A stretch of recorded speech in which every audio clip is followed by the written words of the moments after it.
Fala, loucos do bando, como é que vocês estão? Vocês estão belezinha, rapaziada? Vamos voltar aí com a nossa retrospectiva triste desse ano terrível do Esporte Clube Corinthians Paulista, né? O ano de 2023 aí será pouco lembrado no futuro, hein, pessoal?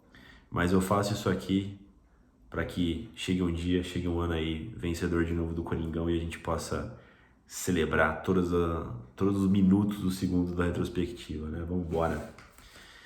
Pessoal, vamos falar agora da Copa Sul-Americana 2023, né? Um torneio que ninguém queria jogar, um torneio que a gente não esperava o Corinthians ia jogar, até porque estava classificado para a Copa Libertadores. O Corinthians aí se classificou, né? Para a Copa Sul-Americana, ficando em terceiro no grupo, na fase de grupos da Copa Libertadores, o que por si só é uma vergonha, né? Para um porte de um Corinthians, né? Não conseguir se classificar com duas vagas na fase de grupos da Libertadores. A gente já fez aqui um dissecado disso lá na análise da Libertadores, mas enfim, não deixa de ser uma vergonha, né? Bom, Corinthians já nas mãos de Vanderlei Luxemburgo, né? Vai para a Copa Sul-Americana, como eu disse, ele meio que larga de mão a Copa Libertadores, numa atitude vergonhosa da diretoria e da comissão técnica do Corinthians para essa decisão, e já joga já o último jogo da fase de grupos da Copa Libertadores com o time totalmente alternativo do Corinthians, jogadores da base, alguns jogadores que não estavam sendo titulares, né? Essa foi a composição do time, a mesma para a Copa Sul-Americana, né? O Corinthians entra na competição, na Sul-Americana, da mesma forma que encerrou a Copa Libertadores, da mesma forma, jogando com os meninos da base, jogando com jogadores que não vinham sendo titulares ao decorrer do ano, e assim o Corinthians começa a Sul-Americana, né? O adversário inicial indo para o playoff, né, que é uma fase antes das oitavas de final, com os segundos colocados da fase de grupos da Copa Sul-Americana contra os terceiros colocados da fase de grupos da Copa Libertadores, né?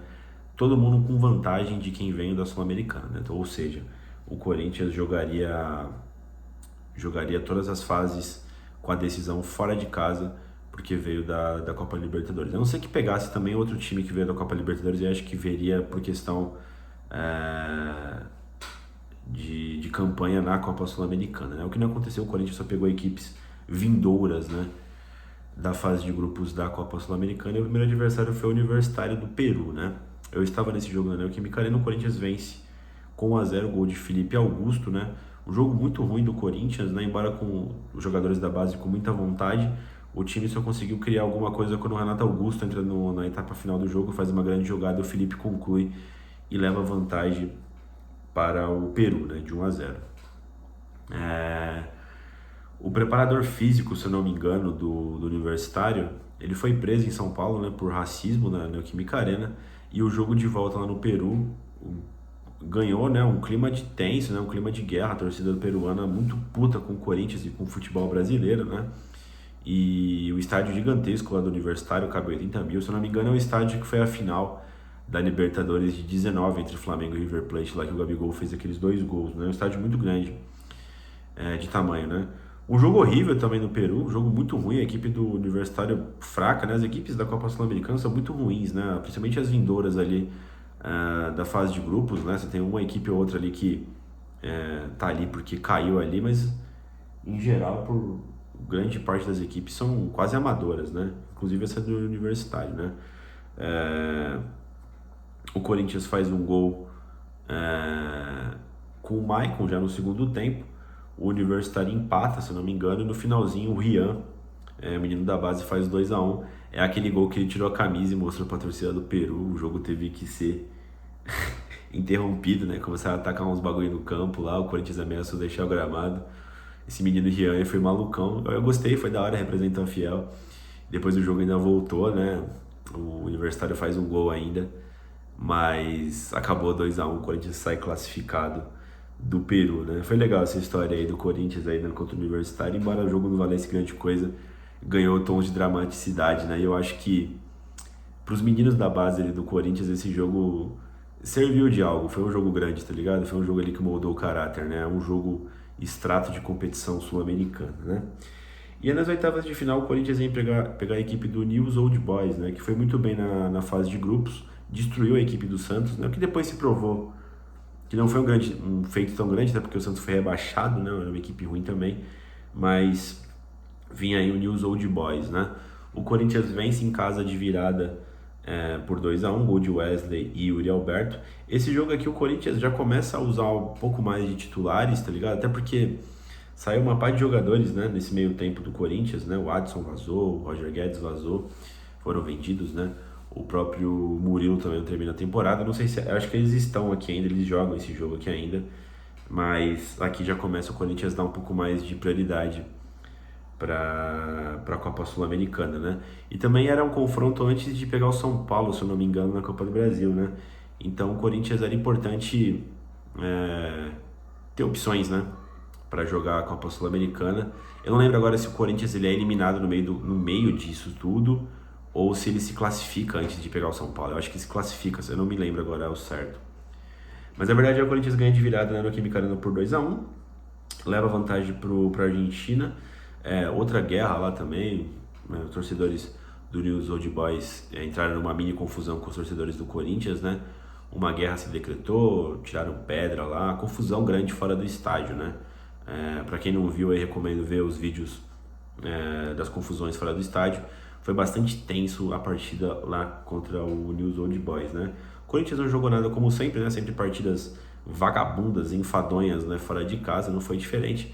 Acontece que, como eu disse, as equipes sul-americanas aí são muito fracas, muito ruins mesmo, né?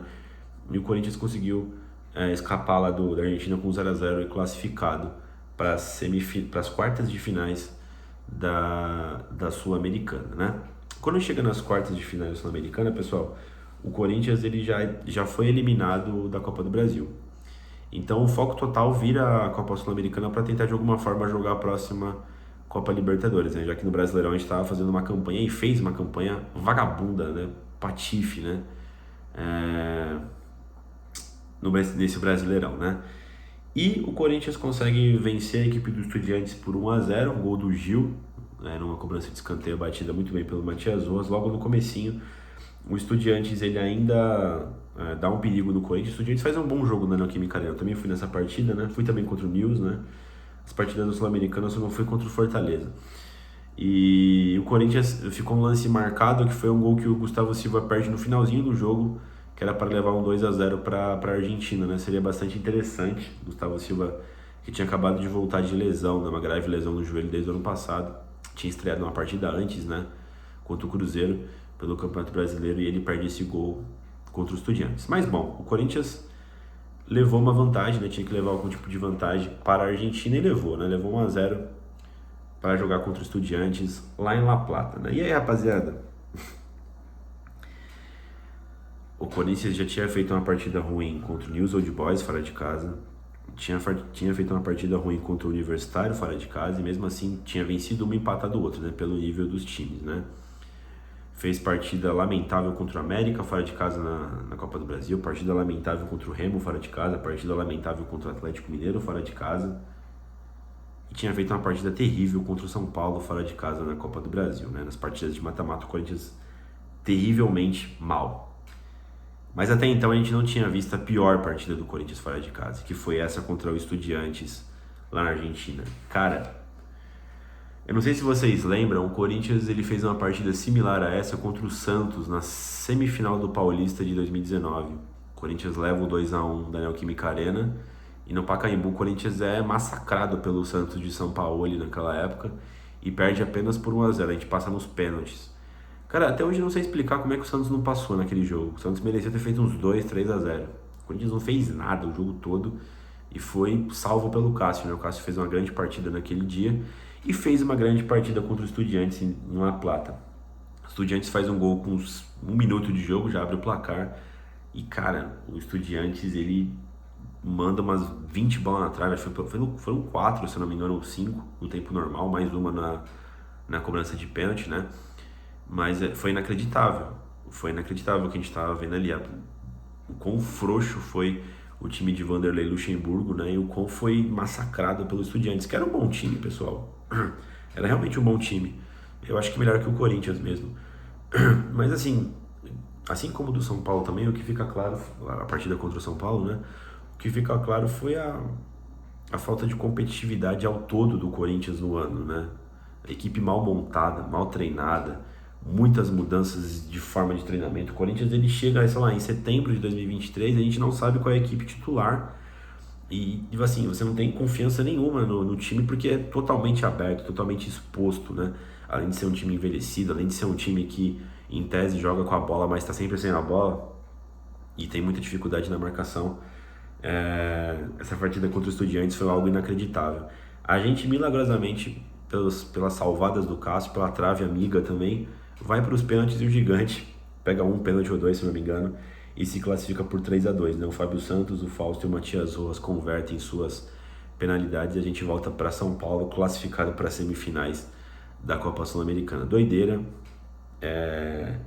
Não dá pra falar que foi estilo Corinthians, porque não foi na raça, foi um negócio assim que, tipo, pô, de repente a gente passou, a gente merecia ter tomado os 2-3-0 com tranquilidade lá na Argentina também, né, pessoal? Mas é isso.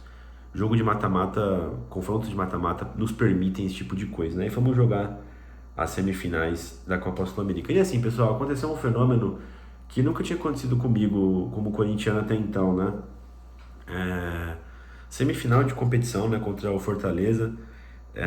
Mas sabe quando você tá tão desgostoso com o time, tipo assim, claro, eu torci muito pro Corinthians passar para a final da Copa Sul-Americana, vencer o Fortaleza de alguma forma. Mas sabe quando como eu posso dizer, pessoal? Você você literalmente tá tão submerso ali, tá tão emergido numa imersão com a realidade que você sabe que, cara, é quase impossível o Corinthians ser campeão da Copa Sul-Americana pelo futebol vagabundo que vem jogando, sabe? Pô, a gente não conseguiu em nenhum momento se distanciar da zona de rebaixamento no Campeonato Brasileiro. O time vinha se arrastando, né, eliminado de forma vergonhosa contra o São Paulo e mesmo que foi prejudicado, mas a partida em si foi terrível do Corinthians, né? Contra os Estudiantes também é uma partida lamentável que a gente não sabe como é que a gente passou. E, enfim, a torcida faz uma festa absurda, né? O Química Arena tenta fazer foguetório, né? Corredor de fogo, a porra toda para receber os jogadores do Corinthians. Mas você sabe quando você sente que o time não tá merecendo aquela atmosfera? Porque tem algumas vezes que o time não joga bem, mas o time compete, o time briga, o time tá ali junto com a torcida, né? Esse era um time que em nenhum momento ele ficou em imersão com a torcida. Então, assim, foi a primeira vez que eu senti que o Corinthians, o time, assim, não tava. Sabe quando a festa é desproporcional? A festa, assim, né? A torcida comprar a ideia é desproporcional do que você está vendo em campo. Foi a primeira vez que eu me senti assim, vendo o Corinthians. E o Corinthians numa partida muito ruim contra o Fortaleza, né? Toma um gol mais uma vez de bola aérea durante o campeonato todo também. Sofreu com bolas defensivas aéreas, né? Depois ainda busca empate com o Yuri Alberto. Mas não tem força nenhuma para conseguir fazer a virada contra o Fortaleza na Neoquímica Arena. E vai com 1-1 para o Castelão. E aí não fechou, né? Porque ainda continuou com decisões horríveis, né? Mas uma das últimas decisões da diretoria de Duílio Monteiro Alves aí foi mandar embora o Luxemburgo e trazer o Mano Menezes, né? Que eu até gosto do Mano Menezes. Acho que foi acertada trazer o Mano Menezes, mas o timing terrível também, no meio de um confronto eliminatório, tá ligado? Há poucos meses de acabar o mandato, há poucos meses de acabar o ano, vai trocar a diretoria, sabe? Já era factível que o Corinthians iria trocar a diretoria, que não tava dando, não tinha condição de continuar a situação, né, de continuar a renovação e transparência, e aí você faz mais uma dessa, né, cara? Depois o Duílio falou que não foi pelo caso do Tite, se vocês lembram, foi no timing ali do Tite que dá o aval para ser contratado pelo Flamengo. O Corinthians dizem que não foi atrás, né? Mas o movimento parecia que o Corinthians foi atrás do Tite. A gente até agora não sabe. De repente esse assunto morreu, não teve um desfecho, né? Se o Corinthians foi ou não atrás de quem, se o Tite já estava palavrado com o Flamengo. O que a gente tem é uma resposta bem vazia do Duílio de que o Corinthians nunca foi atrás do Tite, foi atrás do Mano Menezes. Mas enfim, me pareceu loucura. O Duílio depois disse que foi para tentar dar um choque no elenco ali para ver se conseguia, no modo vamos porra a classificação para a Copa Sul-Americana, numa das últimas cartadas do ano do Corinthians, né? Enfim, o Corinthians até faz um bom primeiro tempo lá no Castelão, já com o Mano Menezes treinando. Tem uma bola que o Yuri Alberto perde um gol cara a cara contra o goleiro do Fortaleza. Poderia ter saído no primeiro tempo com 1-0. e de repente poderia ter sido diferente a história. Mas não conseguiu o jogo acabar 0 a 0 no primeiro tempo. No segundo tempo, o Fortaleza bem melhor, mata o jogo rapidamente. Nos primeiros minutos faz os 2 a 0. O Corinthians sem poder nenhum de reação, né? Não foi uma eliminação traumática, para mim, não foi uma eliminação vexatória. É claro que, pelo tamanho dos times, né, o Corinthians cair pro Fortaleza em qualquer competição me soa estranho, não sei pra vocês, mas eu nunca vou me acostumar com isso. Mas ali vem no momento, o Fortaleza era um time muito melhor que o Corinthians, sabe? E como eu disse, eu não tava com confiança nenhuma que o Corinthians sequer poderia chegar nas finais, na final, né, da Copa Sul-Americana. Mas a gente torcia, né? A gente de alguma forma criava algum tipo de esperança porque a gente é torcedor, né? Mas foi uma das eliminações mais previamente sabidas, né? Da história do Corinthians, essa contra o Fortaleza.